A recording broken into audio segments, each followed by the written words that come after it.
May session na naman tayo. What's up guys? Ako nga pala si X-Tyler at ito nga guys, meron na naman tayong session ngayon.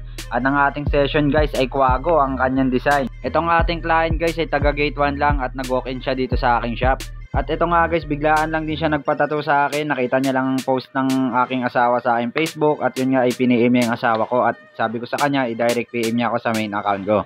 At doon kami nag-uusap. At ito nga agad-agad din nagpatato sa atin si Idol. At syempre bago ang lahat guys, kung napapanood mo ang video ito, huwag mong kalimutan mag-follow, like at share at subscribe sa aking YouTube channel, X-Tyler Vlogs, at sa aking TikTok account at syempre sa aking Facebook page. At ito na nga guys, tapos na ang ating session kay Idol. Tignan mo naman, napakaangas ng kanyang design. At syempre bago ang lahat guys, sa mga gusto magpatato, i-PM nyo lang po ako sa akin main account at isend nyo lang po sa akin ang design nyo para po mapag-usapan natin yan. Bibigyan ko po kayo ng malaking discount.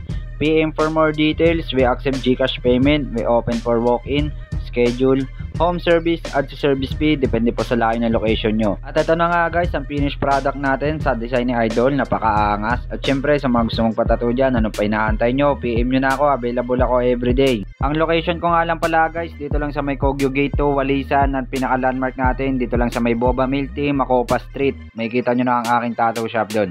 Yun lang guys, shout out, peace out, X-Tyler. Woo!